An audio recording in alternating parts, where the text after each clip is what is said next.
கர்த்தர் உங்களை ஆசீர்வதிப்பார். அல்லேலூயா.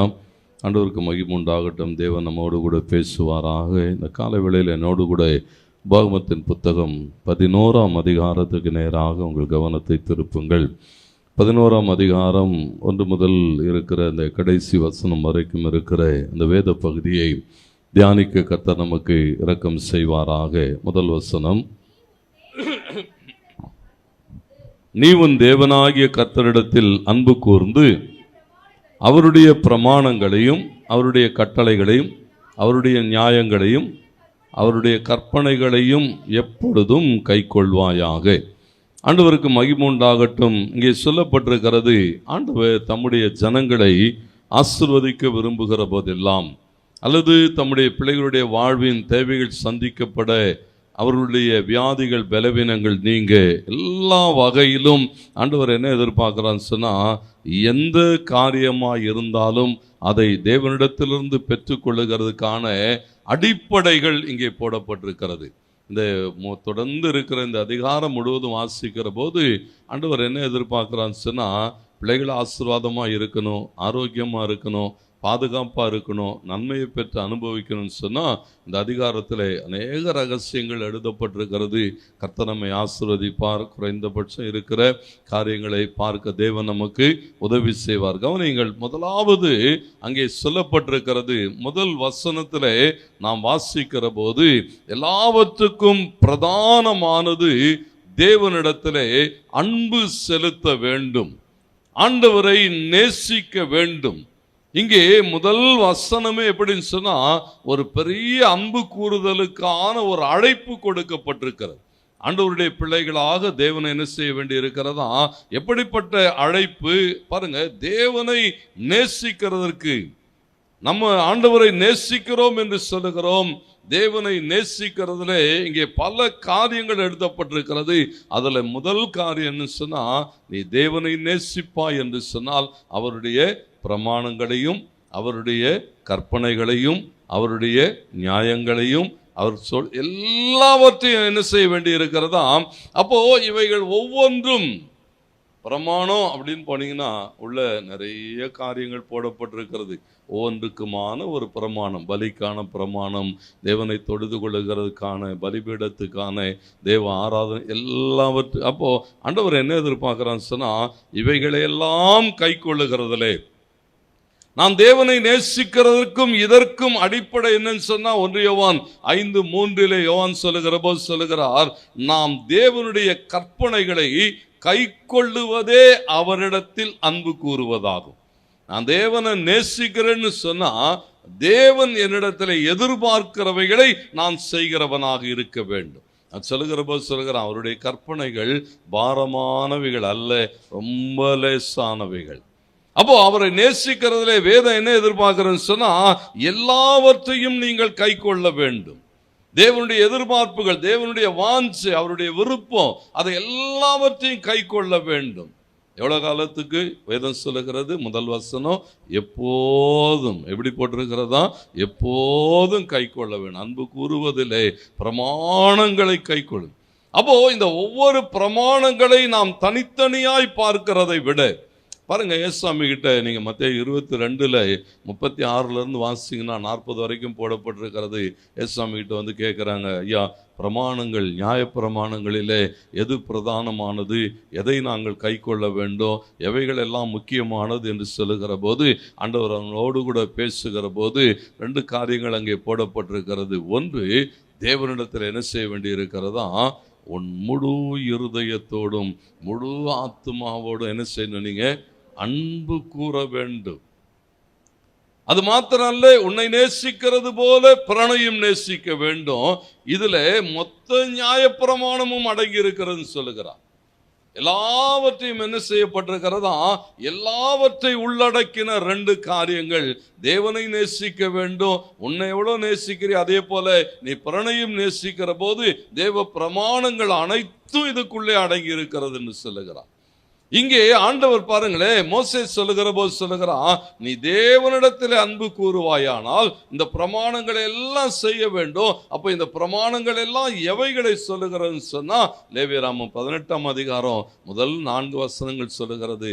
ரொம்ப சுலபமா தேவனுடைய பிரமாணம்னா என்ன, கற்பனைகள்னா என்ன, கட்டளைகள்னா என்ன, இதெல்லாவற்றையும் ரொம்ப சுருக்கமா சொல்லும்போது ஒரே ஒரு வார்த்தையில் எப்படி தெரியுங்களா சொல்லுகிறாரு, விட்டு வந்த எகிப்து தேசத்தினுடைய முறைமைகளின்படி செய்யாத. பிரமாணங்களை எல்லாம் பேசுகிற போது, கற்பனைகள், கட்டளைகள், பிரமாணங்கள், நியாயங்கள் எல்லாவற்றையும் பேசுகிற போது இந்த வார்த்தைகள் சொல்லுகிறது எல்லாம் எதற்குள்ளாக அடங்கிட்டதுன்னு சொன்னா, விட்டு வந்த பத்தியா எகிப்து தேசம் ஒரு 430 வருஷம் அந்த தேசத்தில் இருந்து பழகி அவைகளோடு கூட அந்த எல்லாவற்றையும் கற்றுக்கொண்டு அதிலே ஊறி போன ஆட்கள் தான் இஸ்ரவேலர்கள்னு சொல்ல முடியாமல் எகிப்தியர் என்று சொல்லுகிற அளவுக்கு என்ன செய்திருந்தான், அதில் ஊறி போயிருந்தான். ஆண்டவர் அங்கிருந்து வெளியே கொண்டு வரும்போது சொன்னார், விட்டு வந்த எகிப்து தேசத்தினுடைய முறைமைகளை இனி செய்யாத. 2வது ஆண்டவர் சொல்லும்போது சொன்னார், உன்னை கொண்டு போய் விட போகிற கானான் தேசம், அந்த கானான் தேசத்தில் கொண்டு போய் விடுகிறேன், அங்கே போய் புதுசாக ஒன்றையும் கற்றுக்காது. என்னது, மொத்தம் 2 தான். ஒன்று என்னது, விட்டு வந்ததுகிட்ட மறுபடியும் என்ன செய்யாத, திரும்ப போகாத, புதுசாக போய் இந்த உலகத்தின் காரியங்கள் பாருங்க, இதை மேற்கொள்ளும்படி கர்த்தர் நம்ம கொண்டு வந்து வைக்கிறார். பூமிக்குரியவைகளை, பூமியில இருக்கிறவைகளை, இதில் இருக்கிற எல்லாவற்றின் மேலும் ஜெயம் எடுக்க நான் உன்னை கொண்டு போய் விடுகிறேன். நீ என்ன செய்யாதே, அந்த கானான் தேசத்திலே குடியிருக்கிறவர்கள் கானானியருடைய முறைமைகளை என்ன செய்யாதே, அவைகளை கற்றுக்கொள்ளாதே. இந்த 2ல என்ன அடங்கிட்டதான், மொத்த பிரமாணமும் அடங்கிட்டது. கர்த்தருக்கு மகிமை உண்டாகட்டும். பாருங்க, ஒவ்வொரு நாளும் பல்வேறு வகையான பிரமாணங்களை தேவன் கொடுத்தார். எல்லாவற்றுக்கும் புதிய ஏற்பாட்டில் ஆண்டவர் என்ன செய்கிறாரா, மறு பிரமாணங்களாக எழுதுகிற போது, அதே 17:10 சொல்லுகிறது, ஆண்டவர் ஆபிரகாமோடு கூட பேசுகிற போது சொன்னார், நீயும் உன் சந்ததியும் உன் பிள்ளைகளை என்ன செய்ய வேண்டி இருக்கிறதா, விருத்த சேதன உடன்படிக்கை செய்ய வேண்டும் அப்படின்னு அங்கே போடப்பட்டிருக்கு.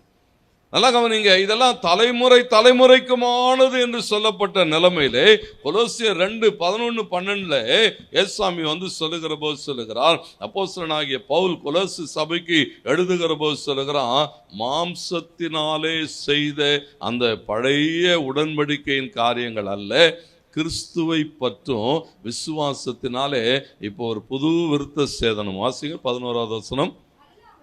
அல்லாமலும் பாருங்க, நீங்கள் கிறிஸ்துவை பற்றுகிற விருத்த சேதனத்தினாலே மாம்சத்துக்குரிய பாவ சரீரத்தை களைந்து விட்டதினால் கையால் செய்யப்படாத விருத்த சேதனத்தை அவருக்குள் பெற்றிருக்கிறீர்கள். அடுத்த வசனம் பாருங்க, இந்த விருத்த சேதனத்தை எதோட கூட கொண்டு வந்து வைக்கிறாராம், நீ ஞானஸ்நானம் எடுத்திருப்பன்னு சொன்னா அந்த விருத்த சேதன உடன்படிக்கை போல தேவனோடு கூட ஒரு புது உடன்படிக்கை செய்கிறான். இந்த உடன்படிக்கை பாருங்க, இதெல்லாம் என்னன்னா தேவனுடைய பிரமாணங்கள். ஆண்டவர் ஆபிரகாமை குறித்து ஆதியாகமம் 26:4 சொன்னார், ஆபிரகாம் என்ன செய்தான்னு சொன்னா, என் சொல்லுக்கு கீழ்ப்படிந்தான். நான் சொன்ன வார்த்தைக்கு கீழ்ப்படிந்து, வாசிங்கள், ஆபிரகாம் என் சொல்லுக்கு கீழ்ப்படிந்து என் விதிகளையும் என் கற்பனைகளையும் என் நியமங்களையும் என் பிரமாணங்களையும் கை கொண்டான்.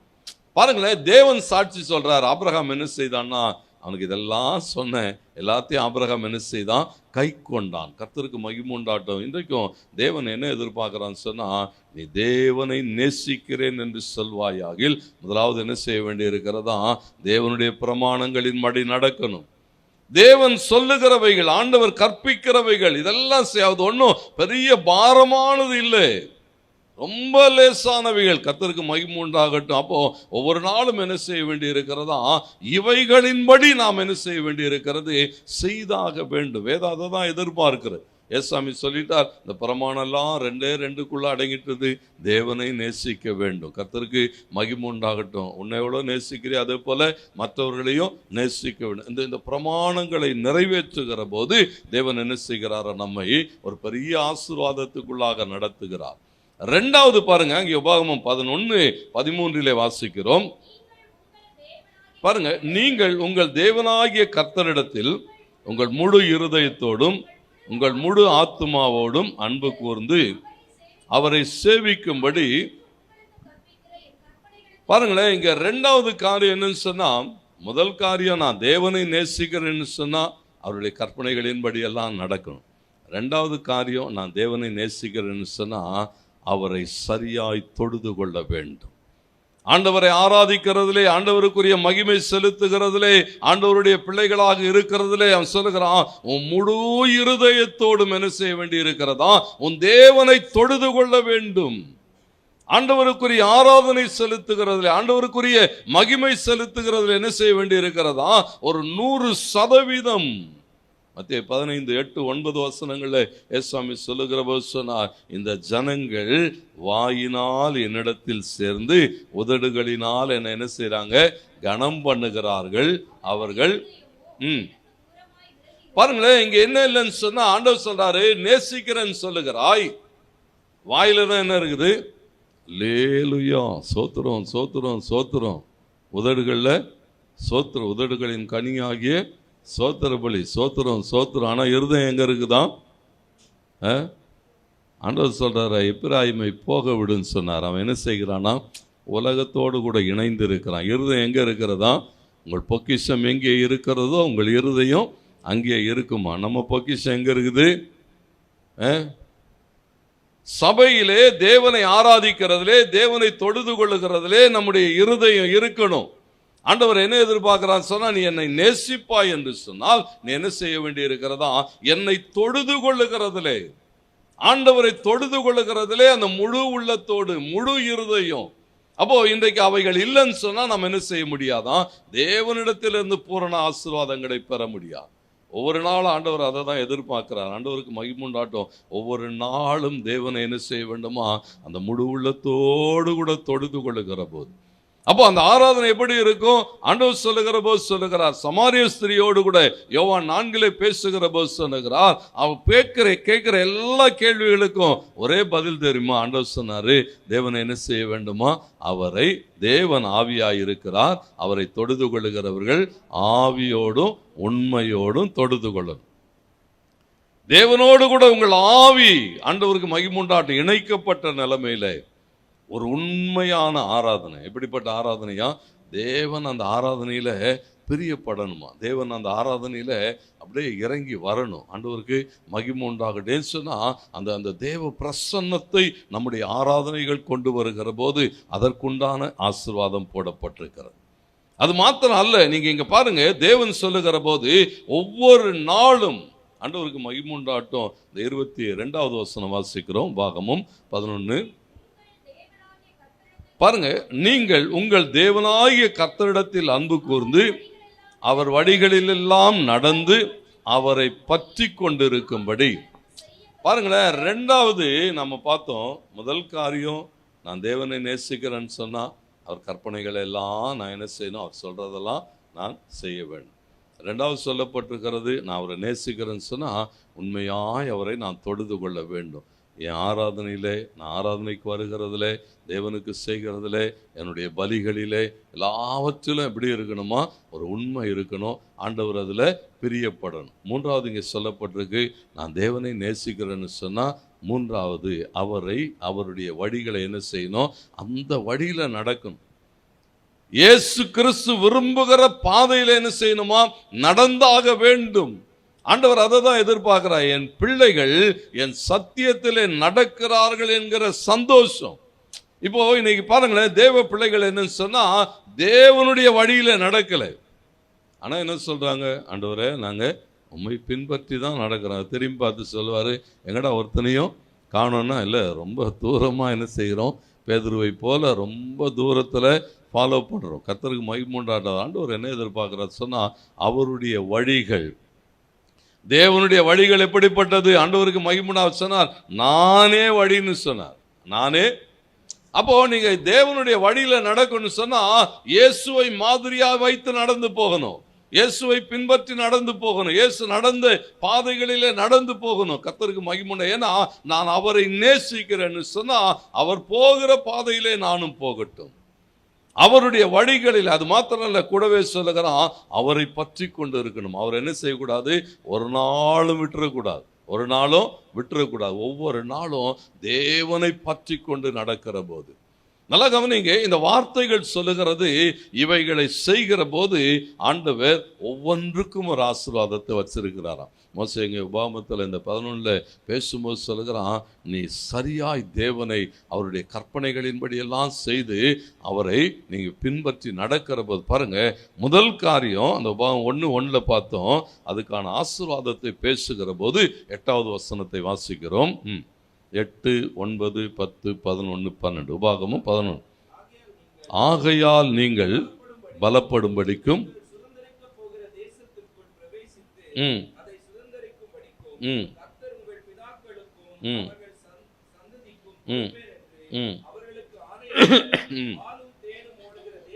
பாருங்களேன், இங்க இந்த 12வது வசனம் வரைக்கும் நீங்க உண்மையா தேவனுடைய கற்பனைகளின்படி பிரமாணங்களின்படி நீங்க கடந்து போனா வார்த்தை சொல்லுது, கர்த்தர் உங்களை பலப்படுத்துவார், எல்லாவற்றிலும் பலப்படுத்துவார். தேவனுக்கு மகிமை உண்டாகட்டும். சரீர பிரகாரமாய் பொருளாதாரத்தில் எல்லாவற்றிலும் அந்த பலன் உண்டாகும். 2வது சொல்லும்போது சொல்லுகிறார், வாக்குத்தத்தங்களை சுதந்தரித்துக் கொள்வீர்கள். தேவன் நம்முடைய முற்பிதாக்களாகிய ஆபிரகாம், ஈசாக்கு, யாக்கோபோடு கூட பண்ணின எல்லா வாக்கு தத்தங்களையும் கிறிஸ்து இயேசுவின் மூலமாய் நாம் என்ன செய்ய முடியுமா? சுதந்தரித்துக் கொள்ள முடியும். பாலும் தேனும் ஓடுகிறதுன்னு எழுதப்பட்டிருக்கு. அப்படின்னா திரளான ஆசீர்வாதங்கள். ஒவ்வொரு நாளும் கர்த்தர் என்ன செய்வாரா? நீங்க தேவனிடத்தில் அன்பு கூர்ந்து அவருடைய கற்பனைகளின்படி நடந்தா, இங்க எழுதப்பட்டிருக்கிறது, வாக்குத்தத்த தேசத்தை சுதந்தரித்துக் கொள்வாய். அது மாத்திரமல்ல, நீடித்த ஆயுள் உண்டாயிருக்குன்னு சொல்லப்பட்டிருக்கு. ஆண்டவருக்கு மகிமை உண்டாகட்டும். அது மாத்திரமல்ல, தேவனால என்ன செய்யப்படுவீர்களா? ஒவ்வொரு நாளும் விசாரிக்கப்படுவீர்கள். தேவன் வந்து விசாரிப்பாராம். ஆண்டவருக்கு மகிமை உண்டாகட்டும். எப்படி விசாரிப்பார்? அங்கே போடப்பட்டிருக்கிறது, வருஷம் முழுவதும் அவருடைய கண்கள் என்ன செய்யப்பட்டிருக்குமா? நம்மேல வைக்கப்பட்டிருக்கும். அப்போ எவ்வளவு பெரிய பாதுகாப்பு! தேவனிடத்திலிருந்து வருகிற ஒத்தாசைகள், வாக்குத்தத்தங்களை சுதந்தரித்துக் கொள்ளுகிறதுக்கான உதவிகள், நீடித்த ஆயுசு நாட்கள், தேவனாலே பலப்படுத்தப்படுகிற அனுபவங்கள், இதெல்லாம் எப்போ வருது தெரியுங்களா? அந்த உபாகமும் 1:1 போடப்பட்டிருக்கு பாருங்க. தேவனுடைய கற்பனைகளின்படி, நியாயங்களின்படி, பிரமாணங்களின்படி இவைகளெல்லாம் நீங்கள் செய்கிற போது எவ்வளவு பெரிய ஆசீர்வாதங்களை நாம் சுதந்தரித்துக் கொள்ளுகிறதுக்கு தேவன் வைத்திருக்கிறார். இன்றைக்கு அவைகள் இல்லைன்னு சொன்னா நாம் என்ன செய்ய வேண்டுமா? நம்மை நாமே பரீட்சித்து பார்க்க வேண்டும். தேவனுடைய கற்பனைகளை கை கொள்ளுகிறதுல எங்கே தவறி இருக்கிறேன்? ஏசாமி சொன்னார், எதிலே தவறி இருக்கிறேன்? ஆண்டவர் எதிர்பார்க்கிறவைகளில் எதிலே தவறி இருக்கிறேன்? ஆண்டவர் எங்கிட்ட விரும்புகிறவைகளில் எதிலே தவறி இருக்கிறேன்? அதை என்ன செய்ய வேண்டுமா? பார்க்க வேண்டி இருக்கிறது. பாருங்க, 2வது அங்கே போடப்பட்டிருக்கிறது. 13வது வசனத்தில் ஆண்டவர் சொன்னார், நீ என்ன செய்ய வேண்டி இருக்கிறதா? அவரை சரியாய் தொழுது கொள்ளுகிற போது. 23வது வசனத்திலிருந்து வாசிக்கிறோம். துரத்தி விடுவார், உங்களை பார்க்கிலும் ஜனம் பருத்த பலத்த ஜாதிகளை துரத்துவீர்கள், இடமெல்லாம் உங்களுடையதாய் இருக்கும். பாருங்க, சொல்லும்போது ஒன்றன் பின் ஒன்றாய், அந்த 25வது வசனம் வரைக்கும் சொல்லாரு, ஒரு பெரிய வெற்றியுள்ள வாழ்க்கை உனக்கு உண்டாகும். ஆண்டவருக்கு மகிமை உண்டாகட்டும். நீ தேவனை சரியாய் ஆராதிக்கிற போது, தேவனை சரியாய் தொழுது கொள்ளுகிற போது, இந்த வார்த்தை சொல்லுகிறது, உங்களுக்கு முன்னால 25வது வசனம் பாருங்க, உங்களுக்கு முன் ஒருவரும் என்ன செய்ய மாட்டாங்களா? அப்படியே பார்த்தீங்கன்னா அவங்கள பார்த்து அவனுக்கு என்ன வரும்னு போட்டிருக்கு தெரியுமா? அப்படியே நடுங்குவான்னு போட்டிருக்கு. ஆண்டவருக்கு மகிமை உண்டாகட்டும். நீங்க தேவ பிள்ளைகளாய் தேவனை நீங்கள் சரியாய் ஆராதிக்கிற போது, ஏன்னா அந்த ஆராதனையிலே இறங்கி வருகிற தேவன், ஆராதனையிலே பிரசன்னராய் இருக்கிற தேவன் நம்மோடு கூட அவர் இணைந்து கொள்ளுகிற போது இந்த வார்த்தைகள் சொல்லுகிறது, உங்கள் உள்ளங்கால் மிதிபடும் இடம் உங்களுடையதாய் இருக்கும். ஆண்டவருக்கு மகிமை உண்டாட்டு. பாருங்க, எல்லாவற்றின் மேலும் வெற்றி, எல்லாவற்றையும் சுதந்தரித்துக் கொள்வாய், எவரும் உனக்கு முன்னாலே நிற்க முடியாது. இதெல்லாம் யாருக்கு தெரியுங்களா? தேவனை சரியாய் தொழுது கொள்ளுகிற போது, ஆண்டவரை ஆராதிக்கிறதுல எந்த விதத்திலும் கர்த்தருக்கு மகிமை உண்டாட்டும் அவர் எதிர்பார்க்கிறார். 100% நம்முடைய இருதயம் என்ன செய்யணுமா, அந்த ஆராதனையிலே அவரோடு கூட இணைக்கப்பட்டிருக்கணும். சும்மா வாயில் உட்கார்ந்து சோத்திரம் பண்ணிட்டு போனால் அது எப்படி தான் இருக்குமா? இருதயத்திலே ஆண்டவர் என்ன செய்யணுமா, ஆண்டவருக்கு மகிமை உண்டாகட்டும், நம்மோடு கூட இணைந்து கொள்ளணும். ஆண்டவர் விரும்புகிற ஒரு ஆராதனை செய்கிற போது பாருங்களேன், எப்போ வெற்றி உண்டாகிறது? ஆண்டவர் சொல்லுகிறார், நீ சரியாய் அவரை தொழுது கொள்ளுகிற போது. வேதம் முழுவதும் நீங்க பாருங்க, யுத்தத்துக்கு போகிற போது கூட யோசபாத் என்ன செய்தான் போட்டிருக்கு தெரியுங்களா? ஆராதிக்கிறவர்களை முன்னாலே நிறுத்துகிறான். ஏன்னா இந்த யுத்தத்தை நடத்துகிற ஒருவர் இருக்கிறார். அவர் வந்தா என்ன நடக்கும்? இந்த ஆராதனையிலே அவர் வருகிற போது இந்த யுத்தத்திலே வெற்றி கிடைக்கும். ஏன்னா நீங்க தேவனை மகிமைப்படுத்துகிற போது ஏதோ போற போக்கில் சொல்லிட்டு போகிறது அல்ல. 1 சாமுவேல்ல தாவீது சொல்லுகிற போது சொல்லுகிறான், நீ ஈட்டியோடும் கேடயத்தோடும் பட்டயத்தோடும் வர. ஆனா நானும், இஸ்ரவேலுக்கு ஒரு சேனை இருக்கிறது, அந்த சேனைக்கு ஒரு தேவன் இருக்கிறார், அந்த தேவனுடைய நாமத்தில் வருகிறேன். அவர் இன்றைக்கு உன்னை என் கையிலே ஒப்பு கொடுப்பார், நான் இன்றைக்கு உன் தலையை உன்னிலிருந்து வாங்குவேன். பாருங்க, இதெல்லாம் என்னன்னா, நீங்க தேவனை நம்பி தேவனை சார்ந்து தேவனை மகிமைப்படுத்துகிற போது எந்த இடத்திலும் என்ன செய்வீர்களா, மேற்கொள்ளுகிறவர்களாய் மாறுவீர்கள். ஆண்டவர் எப்போ வெற்றி கொடுக்கிறார்னு சொன்னா, மேற்கொள்ளுகிற அனுபவம் எப்போ வருதுன்னு சொன்னா, நாங்கள் ஆராதிக்கிற தேவன் எங்களை தப்புவித்தாலும் தப்புவியாமல் போனாலும் அவரை மகிமைப்படுத்துகிறதில்ல. நாங்கள் என்ன செய்கிறதில்ல, கொஞ்சம் கூட காம்ப்ரமைஸ் பண்றதில்லை, கொஞ்சம் கூட விட்டு விலகி நடக்கிறதில்லைன்னு சொல்லுகிற போது மெய்யாகவே என்ன செய்வாரா, ஒரு பெரிய வெற்றியுள்ள வாழ்க்கை. அது மாத்திரம் அல்ல, இந்த 3வது காரியம் பார்க்கிற போது அங்கே போடப்பட்டிருக்கிறது, நீங்கள் சரியாய் தேவனை தொழுது கொள்ளுகிற போது, ஆண்டவரை பின்பற்றி நடக்கிற போது அந்த வேத வசனம் சொல்லுகிறது, கர்த்தர் என்ன செய்வாராம், ஒவ்வொரு நாளும் உங்களை ஆசீர்வாதத்துக்குள்ளாக நன்மைக்குள்ளாக நடத்துகிறதை பார்க்கிறேன். சொன்னா தேவனுடைய எதிர்பார்ப்புகளை நாம் நிறைவேற்றுகிறோம், ஆண்டவர் விரும்புகிறவைகளை செய்கிறோம், ஒன்றன் பின் ஒன்றாக. பாருங்க, தொடர்ந்து எத்தனை ஆசீர்வாதங்கள். ஒரு செழிப்பை தருகிறார், பாதுகாப்பை தருகிறார், போஷித்து நடத்துகிறார், எல்லா வகையான நன்மைகளை தருகிறார். கர்த்தருக்கு மகிமை உண்டாகட்டும். ஏன்னா ஒவ்வொரு நாளும் அந்த 13வது வசனத்துக்கான ஆசீர்வாதங்களை 14வது வசனத்திலிருந்து ஆண்டவர் பேசுகிறார். உங்களையும் உங்கள் பிள்ளைகளையும் நான் ஆசீர்வதிப்பேன், சகலமும் என்ன செய்யப்படும், ஆசீர்வாதமாக. அப்போது பாருங்க, தேவன் நமக்கென்று வைத்திருக்கிறவைகளை நாம் சுதந்தரித்து கொள்ளுகிறதுக்கு அடிப்படை என்ன தெரியுங்களா, பூரணமாய் அவரை நேசிக்க வேண்டும். ஆண்டவரை முழு உள்ளத்தோடு நேசித்தா அந்த முதல் வசனத்தின்படி நடக்கிற போது அதற்குள்ளான ஆசீர்வாதங்க. நீங்க இந்த 13வது வசனத்தின்படி நடக்கிற போது 14 16 வரைக்கும் சொல்லப்பட்ட ஆசீர்வாதங்கள், 3வது அந்த 22 நடக்கிற போது 23 25 வரைக்கும் சொல்லப்பட்டிருக்கிற ஆசீர்வாதங்கள், இதெல்லாம் தேவ பிள்ளைகளுக்கு வரும். நல்லா கவனிங்க, இந்த வேத பகுதி வெறுமனே இந்த ஆசீர்வாதங்களோடு கூட கடந்து போகல. ஆண்டவருக்கு மகிமை உண்டாகட்டும், இன்னும் அநேக காரியங்களை பேசுகிறது. கர்த்தருக்கு மகிமை உண்டாகட்டும். ஆண்டவர் என்ன எதிர்பார்க்கிறான்னு சொன்னா, 2வது காரியம், தேவ பிள்ளைகள் 1 தேவனிடத்திலே பூரணமாய் அன்பு செலுத்த வேண்டும், 2வது தேவனை எப்பொழுதும் ஞாபகத்திலே வைத்திருக்க வேண்டும். அவரை ஒரு நாளும் மறந்து போகக்கூடாது. கர்த்தருக்கு மகிமை உண்டாகட்டும். ஆண்டவர் என்ன எதிர்பார்க்கிறான்னு சொன்னா, அந்த 2வது வசனத்திலிருந்து 7வது வசனம் வரைக்கும் சொல்லப்பட்டிருக்கிறது. 7வது வசனம், கர்த்தர் செய்த மகத்துவமான கிரியைகளை எல்லாம் உங்கள் கண்கள் அல்லவோ கண்டது. ஆண்டவர் பாருங்க என்னெல்லாம் செய்தார் என்று அங்கே போடப்பட்டிருக்கிறது. எகிப்தில் என்ன செய்தார், எகிப்தியரோடு கூட தேவன் என்ன செய்தார், நம்முடைய வாழ்வில் என்ன செய்தார், நமக்கு உண்டானவைகளில் என்ன செய்தார், ஒன்றன் பின் ஒன்றாக என்ன செய்யப்பட்டிருக்கிறதா, அநேக காரியங்கள் எழுதப்பட்டிருக்கிறது.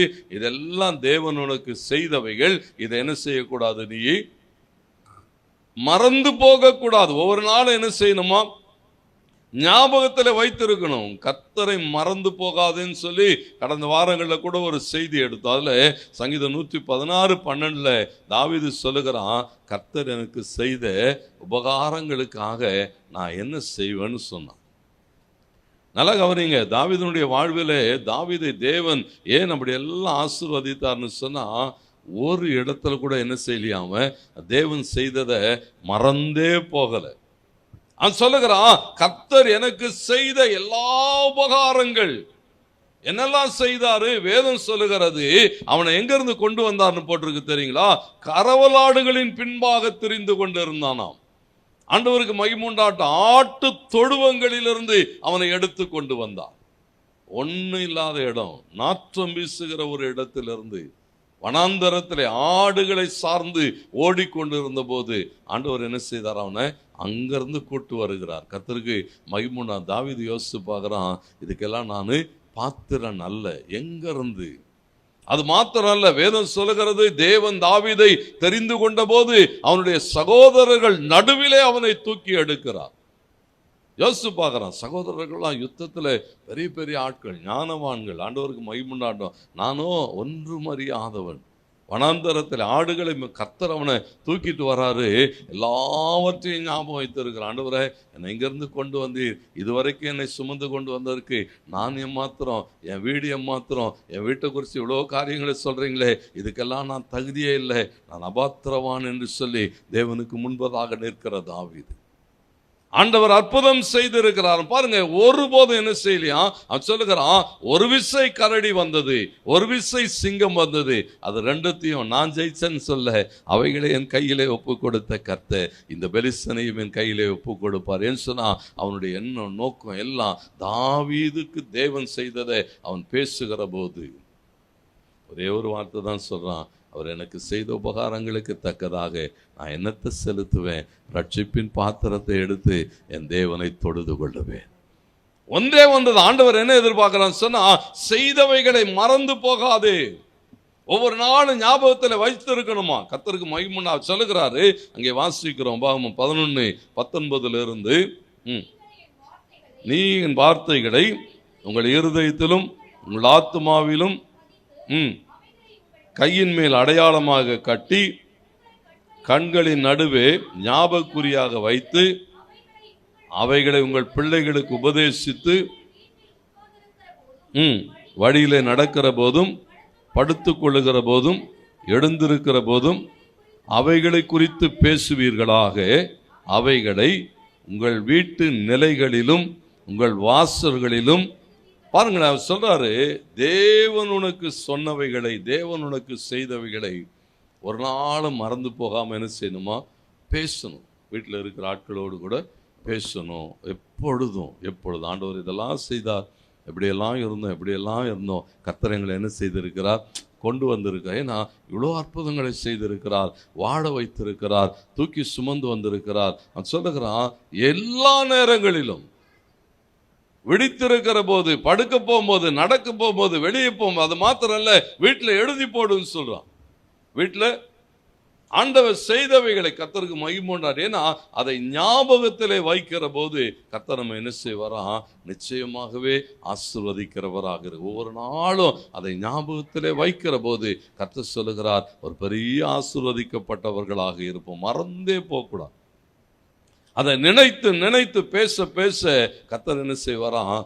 மகிழ்ச்சி அடைகிறார். தேவனுக்கு மகிமுண்டான். கவனிங்கள், இவைகள் மாத்திரம் அல்ல, அதில் இன்னொரு காரியம், பிரதானமான காரியமாக இந்த வேத பகுதி பேசுகிற இதில் அநேக காரியங்கள் உண்டு.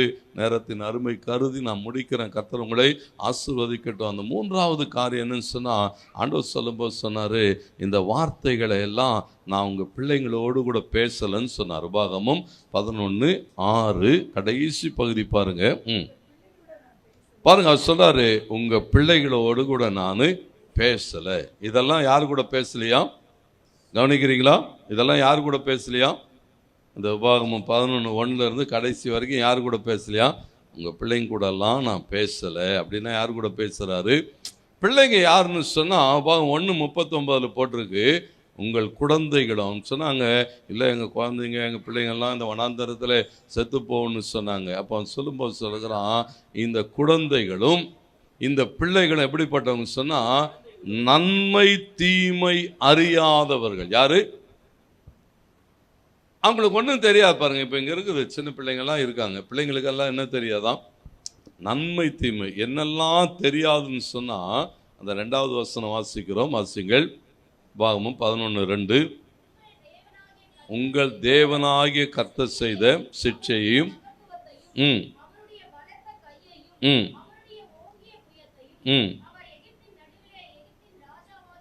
பார்வோனுக்கும்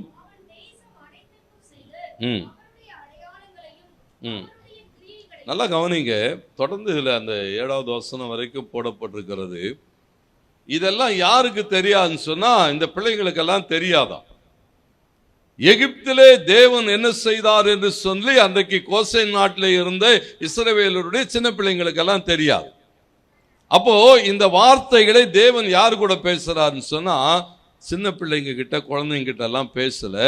பெற்றோர்களாகிய உங்களிடத்திலும் வாலிப பிள்ளைகளாகிய உங்களிடத்திலும் தான் கர்த்தர் பேசுறார். வாலிப பிள்ளைகளுக்கு தெரியும் தேவன் என்ன செய்தார் அப்படின்னு சொன்னா என்ன தெரியும்? கிறிஸ்து என்ன செய்திருக்கிறார், கிறிஸ்து எனக்காக எப்படிப்பட்ட பாடுகளுக்கூடாய் கடந்து போனார்னு சொல்லி வாலிப பிள்ளைகளுக்கு தெரியும். பெற்றோருக்கு தெரியும். சொல்லுகிறான், தேவன் எகிப்திலே என்ன செய்தார் யாருக்கு தெரியுமா? அன்னைக்கு இருந்து எல்லா பெரிய ஆட்களுக்கு தெரியும். ஏன்னா ஆண்டவர் என்ன செய்தாரா? எகிப்தை அப்படியே அசைக்கிறார். 10 அற்புதங்கள் நடக்குது. ஆண்டவருக்கு மகிமை உண்டாகட்டும். தேவன் அப்படியே பாருங்க, எகிப்தினுடைய நீர்நிலைகள் எல்லாம் ரத்தமாகும்படி செய்தார். சின்ன பிள்ளைங்க என்ன பண்ணிருக்குன்னு நினைக்கிறீங்க? அதை பார்த்தா விளையாடுங்க. சின்ன பிள்ளைங்கன்னா தண்ணி எல்லாம் என்ன ஆயிடுச்சு, சிகப்பாயிடுச்சுன்னு விளையாட தான் செய்யும். அதுக்கு வேற ஒன்றும் என்ன செய்யாது. ஆண்டவர் சொல்றாரு, இதுக்கெல்லாம் ஒன்றும் தெரியாது, பிள்ளைகளுக்கெல்லாம் ஒன்றும் தெரியாது. பாருங்களேன், தாத்தான் அபிராம் அப்படின்னு போட்டிருக்கீங்க. அவங்களெல்லாம் பூமி விழுங்கி போட்டதான். அதெல்லாம் அந்த பிள்ளைங்களை கேட்டிங்கன்னா தெரியுமா? எங்கப்பா சார், எங்களுக்கே தெரியாது. எங்களுக்கு அம்மா சில அப்படிதான். அப்படியா? அப்படின்னா யார் அவங்க? அவங்களுக்கும் ஏன்னா பலருக்கு என்ன தெரியாதுன்னா படித்த ஆட்களுக்கு தெரியும். பைபிளை வாசிங்கன்னா தெரியும். தாத்தான்னா யார், அபிராம்னா யார், அவன் என்ன எடுத்துன்னு வந்தான், யாரோட பிள்ளை, ஏன் செத்து போனான், இதெல்லாம் படிக்கிற பெரிய ஆட்களுக்கு தெரியும். அப்போ சொல்றாரு, ஒன்றும் தெரியாத பிள்ளைங்க கூட பேசல, உனக்கு தெரியும். ஆண்டவர் சொல்லுகிறார், இயேசு யார் என்று உனக்கு தெரியும், இயேசு உனக்கு செய்தவைகள் தெரியும், உனக்காக அவர் பட்ட பாடுகள் தெரியும், அவர் அடிக்கப்பட்ட அடிகள் தெரியும், அவர் உன்னை எப்படியெல்லாம் மன்னித்தார்னு தெரியும். நீ என்ன செய்ய முடியாது? சும்மா உட்கார்ந்து இருக்க முடியாது. வாலிப பையனா நீ என்ன செய்ய முடியாது? எல்லாவற்றையும் அறிந்திருக்கிறாய், சும்மா இருக்க முடியாது. தேவன் என்ன செய்வாரா? தேவன் ஒரு பெரிய எதிர்பார்ப்பும் கூட பேசுகிறார்னு சொன்னா நீ என்ன செய்ய வேண்டி இருக்கிறதா? அவர் சொல்லுகிறாரு, உன் பிள்ளைங்களோடு கூட பேசு. தேவன் எவைகளை செய்தார்னு பேசு, தேவன் என்ன எதிர்பார்க்கிறார்னு பேசு, உன் உள்ளான இருதயத்திலே பேசு. ஆண்டவர் எனக்கு என்ன செய்தார்? நான் இப்படி சும்மா வீட்டில் உட்கார்ந்து இருக்கலாமா? சும்மா இப்படி கடந்து போகலாமா? எவ்வளோ வாலிப பிள்ளைங்க, வாலிபர் கூட்டங்கள் நடக்குது பார்க்குறேன். அநேக வாலிப பிள்ளைகள் இல்லை. ஏன்னா அவங்களுக்கு என்ன இல்லை, அதை பற்றி எல்லாம் கவலை கிடையாது. அவர்கள் மாத்திரம் இல்லை, அவங்க பெற்றோரையும் சேர்த்து தான் சொல்றவங்க. வாலிப பிள்ளைகள் வாலிபர் ஆராதனைக்கு வரலன்னா நீங்களும் தான் பொறுப்பாளிகள். சின்ன பிள்ளைங்க ஸ்கூலுக்கு சண்டே ஸ்கூலுக்கு வரலன்னா பெற்றோர் தான் பொறுப்பாளிகள். குழந்தைங்களுக்கு அது ஒன்றும் தெரியாது. இதான் கூட்டு வந்து என்ன செய்யணுமோ விடணும், கற்றுக் கொடுக்கணும். வாலிப பிள்ளைகள் ஆண்டவருக்கு மகிமை. ஓடலாம், எப்படி வேணால் ஓடலாம். பிரசங்கி கடைசி அதிகாரத்தை வீட்டில் போய் உட்காந்து வாசிச்சுக்கோங்க. எவ்வளோ தூரம் வேணால் ஓடு, ஒரு நாள் வரும். அப்போ தேவன் என்ன எதிர்பார்க்கிறான்னு சொன்னா, இந்த உபாகமம் 11ஆம் அதிகாரம் முழுவதும் பெற்றோர்களோடு கூட பேசுகிறார். எப்படி நேசிக்கணும், எதை பாருங்க, உங்க பிள்ளைகளோடு கூட என்ன செய்யணுமா, யாரை முதல்ல வைக்கணும், எதை முதல்ல வைக்கணும், எது உனக்கு முதலிடமா இருக்கணும்னு சொல்லி நீ சொல்லித்தர வேண்டும். எப்போ அவன் ஜெயிப்பான்? ஜெயிக்கணும்னு சொன்னா அவனுக்குள் கிறிஸ்து இருக்கணும். ஜெயிக்கணும்னு சொன்னா அவன் கிறிஸ்துவோடு கூட இருக்கணும். அப்பதான் ஜெயிக்க முடியும். அப்போ ஒவ்வொரு நாளும் நமக்கு உண்டான பொறுப்பு சொல்லுகிறார். நான் சின்ன பிள்ளைகளோடு கூட பேசலை, உங்களோடு கூட பேசுகிறேன். பாருங்க, இவைகளை சரியாய் நீங்கள் செய்கிற போது அதில் என்னெல்லாம் போட்டிருக்கு தெரியுங்களா? அந்த 2வது வசனத்திலிருந்து வாசிங்கன்னா அவர் என்னெல்லாம் செய்தார்னு போட்டிருக்கு. செங்கடலை எப்படி பிளக்கிறார். கொண்டு போனால் பிள்ளைங்களுக்கு என்ன தெரியும்? சந்தோஷமாக ஓடும் கடலுக்குள்ள, அவ்வளோதான் தெரியும். ஆனால் அதற்காக தேவன் பட்ட பாடுகள் தெரியாது.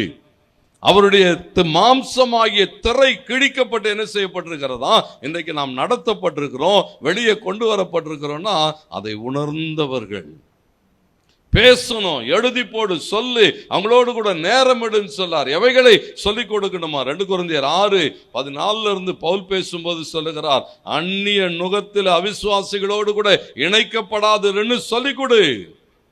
வாலிப பிள்ளைகளுக்கு சொல்லிக் கொடு, நேரம் எடுக்கணும் சொல்லிக் கொடு. தேவ பிள்ளைகளோடு கூட நேரம் எடுக்கணும்னு சொல்லணும். உலகத்தோடு கூட நேரம் எடுக்கிறான், உலகத்தோடு கூட காரியங்களை செய்கிறான். அப்புறம் கடைசியில் என்ன ஆகுது? நேற்று கூட்டத்துக்கு வந்திருந்தீங்கன்னா, மாலை கூட்டத்துக்கு வந்திருந்தீங்கன்னா தெரியும். நேற்று மாலை கூட்டத்தில் அதை தான் ஆண்டவர் பேசுகிறான். முதல்ல வேடிக்கை பார்த்தோம், அப்புறம் என்ன செஞ்சானா, அதெல்லாம் ஒன்றும் பரவாயில்ல, தப்பு இல்லைன்னு சொன்னான். 3வது அவனே செஞ்சான்னு போட்டு சவுலை குறித்து பேசுகிற போது நேற்று அப்படி தான் ஆவியானவர் பேசினார். சவுல் என்ன செய்தான்னு சொன்னால், அவனை ஸ்தேவானை கொல்லும்போது உட்காந்து வேடிக்கை தான் பார்த்து நின்றான். அப்புறம் சொன்னால் அடுத்த வசனம் அங்கே அப்போஸ்தலர் 8:1 சொல்லுது, கொல்ல பரவாயில்ல, கொல்லலாம், இவனெல்லாம் கொல்லலாம். ஏன்னா எப்படி மாறிட்டது? வேடிக்கை பார்த்து பார்த்து அவனோடு கூட சேர்ந்து சேர்ந்து சுபாவம் எப்படி மாறுதான்? கொஞ்சம் கொஞ்சமாக மாறுது, பரவாயில்லன்றான். இன்னைக்கு அப்படித்தானே பிள்ளைகள் போய் வேடிக்கை தான் பார்க்குறான். முதல்ல எப்படி வேடிக்கை பார்க்குறான்? சும்மா நான் வேடிக்கை பார்க்க தான் கூட போனேன், நான் ஒன்றும் செய்யலை, கொஞ்சம் வேடிக்கை பார்க்குறான். அப்புறம் என்ன செய்தான்னு போட்டிருக்குன்னு சொன்னால், பரவாயில்ல, அதெல்லாம் ஒன்றும் தப்பு இல்லைன்னு பேச ஆரம்பிக்கிறான். குடிக்கிறது ஒன்றும் தப்பு இல்லைன்னு பேச ஆரம்பிக்கிறான். சினிமா பார்க்கறது ஒன்றும் தப்பு இல்லைன்னு பேச இதெல்லாம் என்னப்பா சார் பாவமா, பைபிளில் போட்டிருக்கா சினிமாவுக்கு போகக்கூடாதுன்னு? நல்லா கவனிங்க. ஏன் இதெல்லாம் சொல்றேன்னா, கடந்து போகிறான். சவுலுடைய வாழ்க்கை ஆண்டவருக்கு மகிமை உண்டாகட்டும், கடந்து போகிறான். அடுத்த வார்த்தைகள் சொல்லுகிறது, சவுல் எப்படி மாறிட்டான் தெரியுமா? அவன் குணாதிசயமே சபையை பாழாக்குகிறவனாகவும் ஜனங்களை துன்புறுத்துகிறவனாகவும் கொல்லுகிறவனாகவும் மாறி போயிட்டான். ஏன்னா வேடிக்கை பார்த்து பரவாயில்லன்னு சொல்லி, அதெல்லாம் ஒன்றும் பெருசு தப்பு இல்லைன்னு சொல்லி கடைசியில் எப்படி மாறி போகிறானா, அவனே அதை செய்கிறவனாக மாறி போகிறான். ஆரம்பம் அப்படி இல்லை, வேடிக்கை பார்க்கும் போதெல்லாம் சும்மா தான் உட்காந்து வேடிக்கை பார்த்துன்னு இருந்தான். அடுத்து பேச ஆரம்பிக்கிற போது ஒன்றும் பெருசாக இல்லை. கர்த்தருக்கு மகிமை உண்டாண்டு. கவனிங்க, உலகம் எப்படிப்பட்டது என்பதை உணர்ந்து கொள்ள வேண்டும். ஆதியாகமம் 3:6 அப்படி தான் சொல்லுகிறார். அவள் என்ன செய்தாலும் அதை போய் பார்க்கிறாள், பறிக்கிறாள், புசிக்கிறாள். புசிக்கிறது மாத்திரம் இல்லை, அடுத்த ஆளுக்கும் கொடுக்குறாள். ஏன்னா உலகம் என்ன பார்க்கறதுன்னு சொன்னால், இன்றைக்கு எப்படியாக வேடிக்கை பார்க்கவா முதல்ல, பரவாயில்ல, அதுக்கப்புறம் நான் உன்னை பார்த்துக்கிறேன், இந்த ஜோனுக்கு மாத்திரம் வந்துரு, இந்த ஜோனுக்கு மாத்திரம் வந்துரு. நீங்கள் பார்த்துருக்கிறீங்களா? அந்த ரோட்லலாம் இது காட்டுவானுங்க, குடுக்குடுன்னு பாம்புக்கு கீரிக்கு சண்டை விடுவான்னு பார்த்துருக்கீங்களா? போய் வேடிக்கை மாத்திரம் பார்க்க போனீங்கன்னா கடைசியில் அப்படியே நிப்பாட்டி வச்சிருவான்.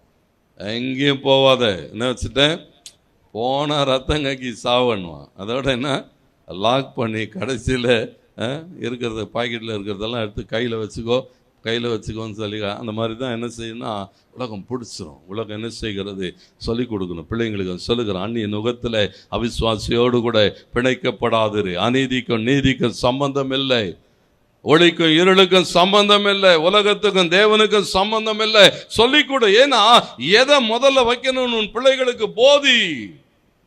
வாலிப பிள்ளைகளுக்கு கூட இன்றைக்கு அதுதான் பிரச்சனை, போதிக்கணும். கர்த்தருக்கு மகிமை எங்கே நேரம் செலவிடணும்னு பிள்ளைகளுக்கு இதெல்லாம் சொல்லி கொடுத்தா 18வது வசனம் மாத்திரம் வாசிங்க. பாகமும் 11:18 நீங்கள் பாருங்க. ஆகையால் கர்த்தர் உங்கள் பிதாக்களுக்கு கொடுப்பேன் என்று தேசத்தில் பூமியின் மேல் வானம் இருக்கும் நாட்டு. பாருங்க சொல்றாரு, இதெல்லாம் செய்வன்னு சொன்னாரு. இதெல்லாம் செஞ்சா நீயும் நல்லா இருப்ப, உன் பிள்ளையும் நல்லா இருக்கும். எப்படி இருப்பீங்கன்னு போட்டிருக்கு தெரியுங்களா? வாழ்ந்து இருப்பீர்கள். தலைமுறைகளை தாண்டி தலைமுறைகளை காண கர்த்தர் என்ன செய்வாராம், வாழ வைப்பார். அவர் சொல்லுகிறார், இந்த பூமியின் மேலே வானம் இருக்கிறது போல எப்படி இருக்குமா, நீயும் பிள்ளைகளும் சந்ததிகளும் ஆசீர்வதிக்கப்பட்டிருப்பீங்கன்னு சொன்னார். ஒன்றே ஒன்றுதான், தேவ பிள்ளைகளாய் தேவ ஜனங்களாய் சரியாய் அவரிடத்தில் அன்பு கூறுகிற போது, அவர் வழிகளில் நடக்கிற போது, அவரை ஆராதிக்கிற போது மகிமையுள்ள தேவன் இறங்கி வருவார், மகிமையானவைகளை செய்வார்.